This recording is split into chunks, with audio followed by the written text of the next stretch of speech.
તો હિંમતનગર નગરપાલિકા પર્યાવરણની જાળવણી માટે ડમ્પિંગ સાઇટ પરના કચરાને રિસાયકલ કરી તેમાંથી કોલસો બનાવવાની શરૂઆત કરી છે। ત્યારે આજે આ પ્લાન્ટનું ઉદ્ઘાટન કરાયું હતું। હિંમતનગરની નગરપાલિકા સ્વચ્છતા બાબતે સમગ્ર ગુજરાતમાં પ્રથમ છે। ત્યારે હવે હિંમતનગર નગરપાલિકા નવું સાહસ કર્યું છે। જી હા, હવે હિંમતનગર નગરપાલિકા ડમ્પિંગ સાઇટનો કચરો એકત્રિત કરી કોલસો બનાવી ઇન્ડસ્ટ્રીઝમાં આપશે। વર્ષોથી શહેરની ડમ્પિંગ સાઇટ પર લાખો ટન કચરો પડી રહ્યો છે, ત્યારે પાલિકા દ્વારા સુરતની એક એજન્સીને 8000 ચોરસ કિલોમીટરનો જમીન ભાડે આપી છે અને જે જમીનમાં 7 કરોડના ખર્ચે પ્લાન્ટ રાખવામાં આવ્યો છે, જે ગુજરાતમાં સૌપ્રથમ પ્લાસ્ટિક મિશ્રિત લાકડાના કોલસા જેવો અને ઝડપી સળગી શકે તેવો કોલસો બનાવવા પ્લાન્ટ શરૂ કરાયો છે। જીપીસીબીની ગાઈડલાઈન મુજબ અહીં કેમિકલ નાખી કચરામાંથી કોલસો બનાવવાની કામગીરી હાથ ધરવામાં આવશે। તો પર્યાવરણને ફાયદો થશે, જ્યારે પ્લાસ્ટિક નિર્મિત કોલસો ગુજરાતના અન્ય સ્થળે આવેલા નાના ઉદ્યોગોને બળતણના ઉપયોગ આપશે। તો પાલિકાને મહિને 21,000 ભાડે પેટે મળશે।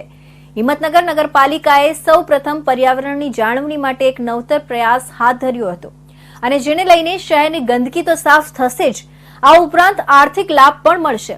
તો સમગ્ર ગુજરાતની નગરપાલિકા દ્વારા આ પ્રકારે કામગીરી કરાય તો ચોક્કસ પણ શહેરમાંથી ગંદકીનો નાશ થશે। આ પ્લાન્ટના ઉદ્ઘાટનમાં જિલ્લા સાંસદ, સ્થાનિક ધારાસભ્ય, સમગ્ર નગરપાલિકાનો સ્ટાફ હાજર રહ્યો હતો।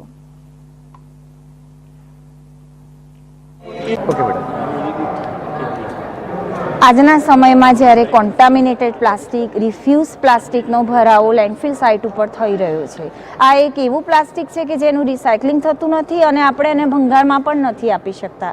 તો આપણી પાસે મિનિમલ ઓપ્શનના જમાનામાં આ એક ઓપ્શન અવેલેબલ છે કે જેમાં આપણે વેસ્ટમાંથી એનર્જી કન્વર્ઝન કરી શકીશું અને આ કોન્ટામિનેટેડ રિફ્યુઝ પ્લાસ્ટિકમાંથી આપણે ફ્યુઅલ બનાવવાનું છે। આ જ ટેકનોલોજીને આપણે નામ આપ્યું છે રિફ્યુઝ પ્લાસ્ટિક ડિરાઇવ્ડ ફ્યુઅલ અને આ ફ્યુઅલનો ઉપયોગ આપણે સિમેન્ટ ક્લીનમાં કે જ્યાં generally petroleum, natural gas, petroleum coke કયો પ્લાન્ટ ખુલ્લો મૂકવામાં આવે અને નગરપાલિકા કઈ રીતે ફાયદો થશે અને શહેરને કઈ રીતે ફાયદો થશે? હિંમતનગર નગરપાલિકા દ્વારા BA પ્રેરણા ક્લીન અર્થ કંપની, જે સુરતની કંપની છે, તેના દ્વારા આ પ્લાન્ટ સ્થાપવામાં આવેલો છે। હિંમતનગર નગરપાલિકાએ એ કંપનીને આ જગ્યા આપેલી છે। તેના એ કંપની દ્વારા લગભગ 7 કરોડ રૂપિયાનું ઇન્વેસ્ટમેન્ટ કરવામાં આવેલું છે। આ કંપની હિંમતનગર નગરપાલિકાની જે ડમ્પિંગ સાઇટ ઉપર લાખો ટન જે કચરો પડી રહેલો છે, તે કચરામાંથી પ્લાસ્ટિક સેગ્રીગેટ કરી અને પ્લાસ્ટિકના ઇન્ડસ્ટ્રીયલ કોલ બનાવશે। એ કોલ નગરપાલિકા એ ઇન્ડસ્ટ્રીઝમાં વપરાશે। એની અંદર જે ટોક્સિક ફ્રી નામનું જે કેમિકલ નાખશે, એના કારણે એ પોલ્યુશન ફ્રી કોલસો બનશે અને હિંમતનગર નગરપાલિકાને એના દ્વારા દર મહિને 21,000 રૂપિયાની આવક થશે અને આ ડમ્પિંગ સાઇટ ઉપરનો જે કચરો છે એ દૂર થશે। હિંમતનગર શહેર એક સ્વચ્છ શહેર બનશે અને આદરણીય વડાપ્રધાનશ્રીનું જે આહવાન છે કે ભાઈ સ્વચ્છ શહેર અને સ્વચ્છ પર્યાવરણ, તો એ સાકાર થશે।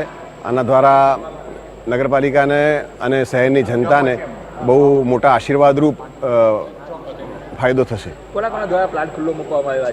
આજે આ પ્લાન્ટ માનનીય સાંસદ શ્રી દીપસિંહજી રાઠોડ, અમારા લોકલાડીલા ધારાસભ્ય શ્રી વિરેન્દ્રસિંહ ઝાલા, સિદ્ધાર્થભાઈ પટેલ, વિજયભાઈ પંડ્યા અને નગરપાલિકાના તમામ સદસ્યો શ્રીઓએ હાજર રહી અને આ પ્લાન્ટને ખુલ્લો મૂક્યો છે।